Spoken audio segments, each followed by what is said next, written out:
नमस्कार दोस्तों, आज हम आपको परागकण के बारे में बताने वाले हैं, जिसको हम पॉलन ग्रेन कहते हैं इंग्लिश में परागकण। जो परागकण होता क्या है? ये जो परागकण होता है, परागकोश में इसका निर्माण होता है। परागकोश की जो लघु बीजांडधानी होती है उसमें परागकण बनता है। ये परागकण होता है वर्तिकाग्र पे जा करके पराग नलिका से होता हुआ और बीजांड में निषेचन करके फल या बीज फूल बनाता है। तो ये वही परागकण है जिसके बारे में डिस्कस करने वाले हैं।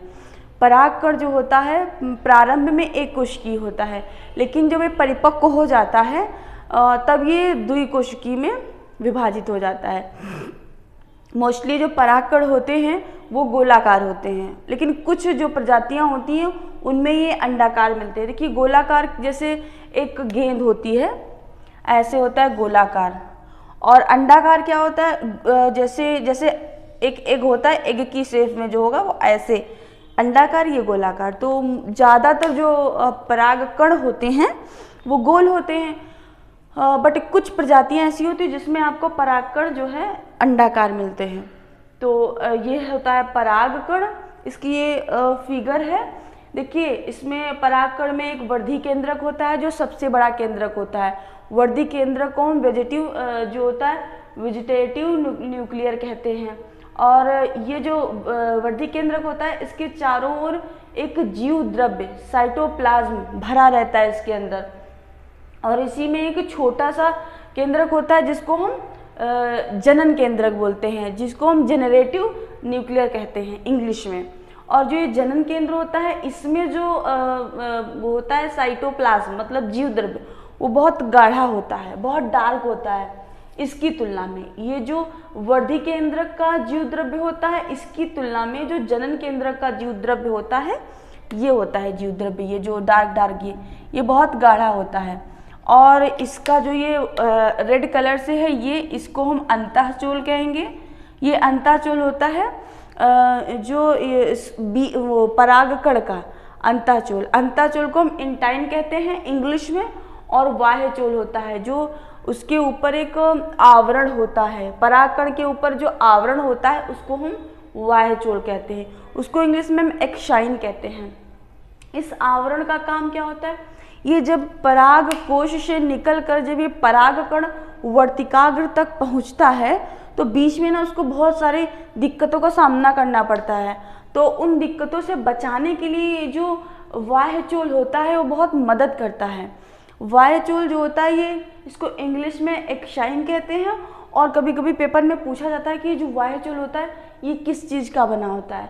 तो ये स्पोरोपोलेलिन नाम के एक कार्बनिक पदार्थ से बना होता है। स्पोरोपोलेलिन नामक कार्बनिक पदार्थ का बना होता है। और इसमें इसके अंदर वाला जो ये होता है, ये पूछ लेता है आपसे कि ये बाह्यचूल तो स्पोरोपोलेलिन नामक पदार्थ से, कार्बनिक पदार्थ से बना होता है, बट जो इसका अंतःचूल होता है वो किससे बना होता है? तो ये सेल्यूलोल और पेक्टिन का बना होता है। इसका जो होता है ये इसमें जनन केंद्रक होता है एक, इसका ये जनन छिद्र होता है। एक बीजपत्री में ये एक जनन छिद्र मिलेगा और द्विबीजपत्री में 3 जनन छिद्र होते हैं। यही जनन छिद्र के माध्यम से जो जनन केंद्रक में जो कोशिकाएं होती हैं वो पराग नलिका में जाकर के निषेचन करती हैं। और ये जो वर्धी केंद्रक होता है ये बड़ा होता है और इसका कोई आकार नहीं होता, ये अनिश्चित आकार का केंद्रक होता है। और ये जो जनन केंद्रक होता है इसको ये पोषण प्रदान करता है। इसी वजह से ये जब जनन केंद्रक जनन छिद्र से बाहर आते हैं और पराग नलिका में जाकर के निषेचन करते हैं, इनका ये कार्य होता है।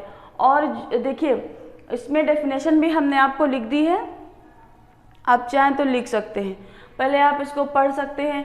वर्धी के सबसे पहले बाह्यचूल होता है, बाह्यचूल को इंग्लिश में एक्साइन कहते हैं, अंतःचूल को इंटाइन कहते हैं, और वर्धी केंद्र को हम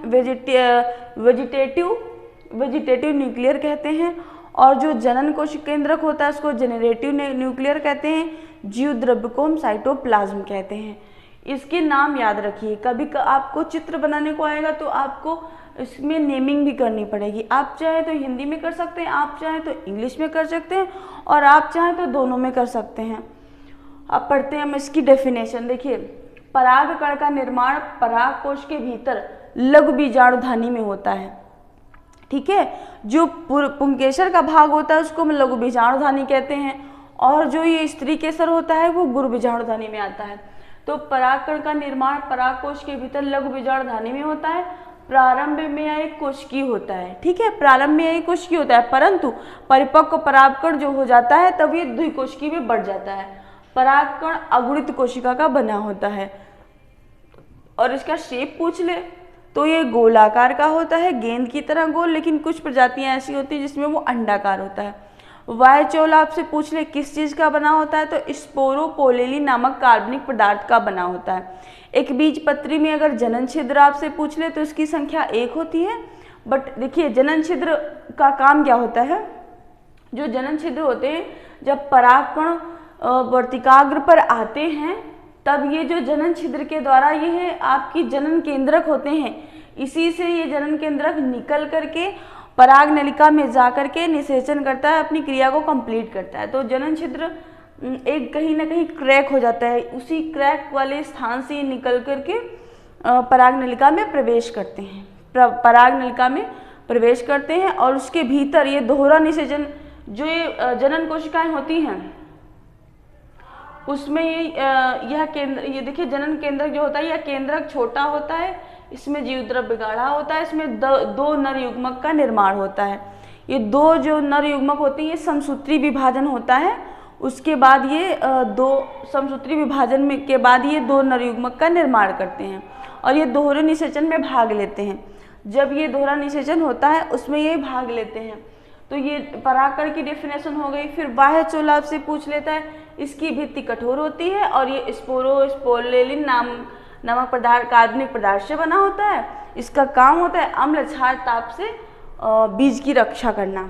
ठीक है, और अंताचोल क्या हो गया? यह पतली सतत आंतरिक भित्ति होती है इसमें, यह भित्ति सेल्यूलोज व पेक्टिन की बनी होती है।